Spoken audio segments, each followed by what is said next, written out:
Have to talk about this.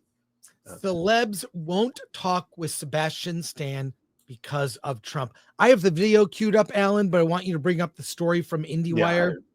The deal is this. In fact, I was invited to this screening. We go to screenings around award season where they have Q&As. This is regarding the film The Apprentice, in which Sebastian Stan plays Donald Trump. It's set in the 70s and 80s. It's like a rise and fall of Trump. It's a warts and all. I would disagree with Alan. I don't think, while it may attempt to be a hit piece, it actually humanizes Trump. There's a scene where he's going, through where he has this one building and collecting rent. And it just, I think it's sort of like Trump Man Begins. That's how I describe it. Even though it does show his human side, I think that's endearing. It shows he's not perfect, how he developed his philosophy and his relationship with, I mean, I would agree with you, except for the let's say the graping scene. Yes, which other is than that, if you didn't have that scene in the movie, I think you would have more people understanding and appreciate what the filmmaker was going for. Yeah, so I quite liked The Apprentice. You did not.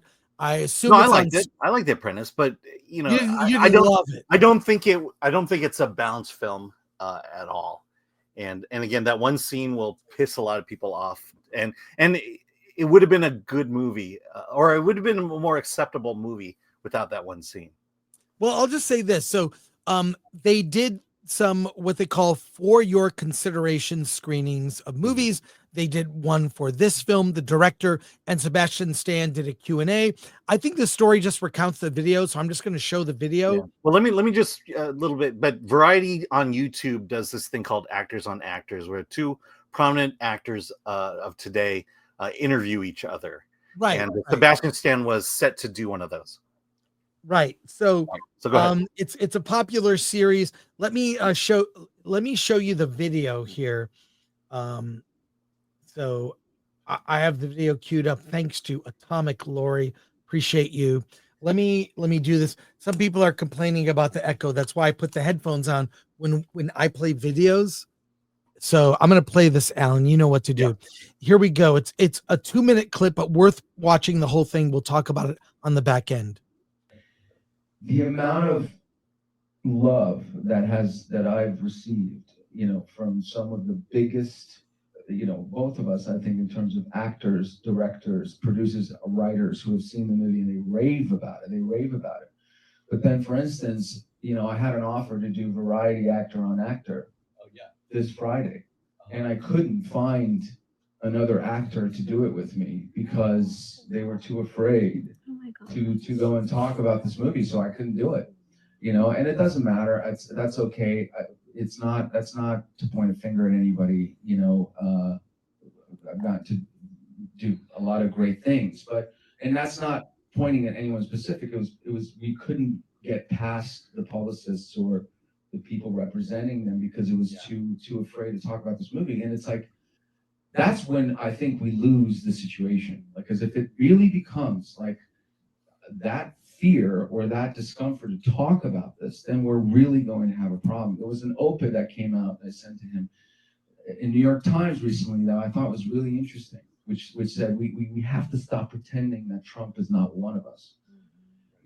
And that's a really difficult thing to deal with at the moment. And I understand the emotions are very high, but I think that's the only way you're going to grasp this film. If all it's saying is you cannot keep casting this person aside, especially after they get the popular vote. Should we not give this a closer look and try to understand what it is about this person that's even driving that? Or,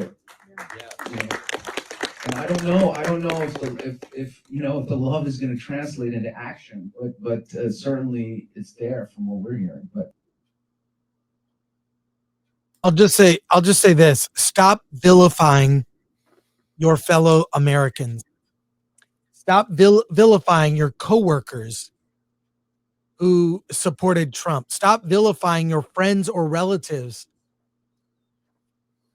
for voting for Trump. Look, it's more than half the country. We need to stop the division. I saw it just creep in amongst my friends. I have friends, and I never even declared who I voted for. Okay. I try to keep things neutral.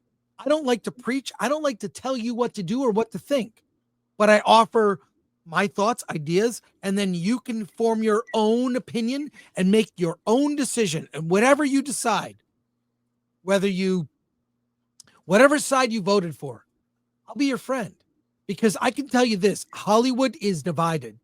And a lot of people, especially people who work below the line, that is the real worker's job on a film set. That's gaffers, grips, the union trucking guys, and just name us a position that's not on camera. These are the people that work and make a film set run. A lot of them may have voted differently. You have to work with them. And it's so great to see Sebastian Stan. He's not even, you know what? He probably didn't vote for Trump. Okay. But stop the division. It's disgusting. And I met Sebastian Stan he was at another A thing, different man. a different man. He did amazing performance. He needs to get nominated this year for something. And he seems very based in common sense. I'm just tired of it. I feel like if I was the dad of America, I would turn off the TV and say, get along and work it out. That's what I did with my kids when they were younger. And they would fight in front of the TV.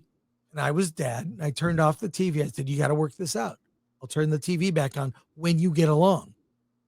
And the just unhinged reactions by some people on the left are disheartening. How are we gonna? I want to solve the problems in this country.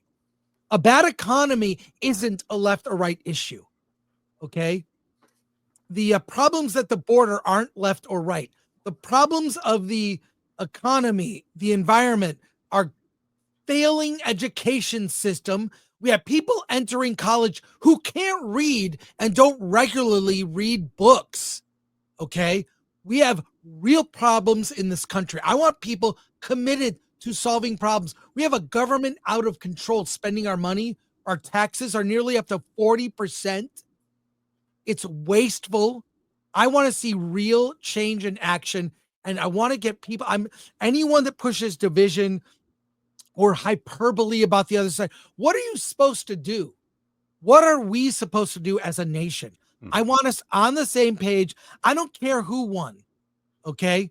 I want that person, whoever won, to solve our problems. Alan, I know you have thoughts. Yeah. We've well, lost. There you go. That's Alan's thought. Yeah. No, we've lost the ability to debate. I remember when in 2008, during the Obama election, it was almost, I have liberal friends, I have conservative friends. I argue with both sides constantly. But around 2008, I realized that my liberal friends, they were not willing to talk anymore. They weren't willing to debate anymore. And that's where we lost it. That's where it's like, we don't need to constantly be arguing racism. It's bad. And so they would just shut you down and say, well, if you don't agree, you're racist. I mean, that's where it ultimately began. And, what I appreciate about what Sebastian Stan said here, and to his point, is, when we've lost the ability to have the conversation, America was founded on the discussion of ideas, this forum of ideas, this back and forth. The Senate was made for that purpose. That's why you have the filibuster, where you have to get a consensus. You just can't let the majority rule. Right. That's,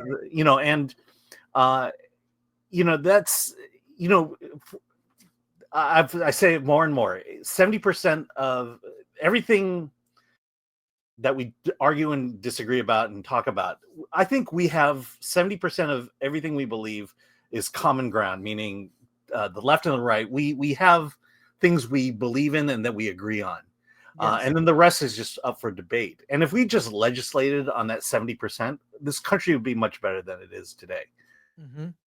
But the last, I would say, well over a decade, just the vitriol and the name calling and the division has grown more and more. And I want to feel like now people are starting to open their eyes and realize we can't continue on like this, and that we have to kind of reach across the aisle.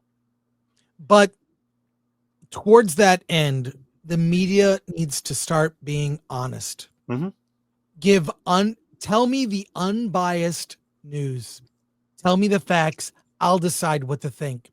And as long as our media continues to go down the path of telling you what to think, be very aware of that. Be mindful, be critical. And coming from a Gen Xer, question everything. Mm-hmm. That's my default setting with everything, including Alan.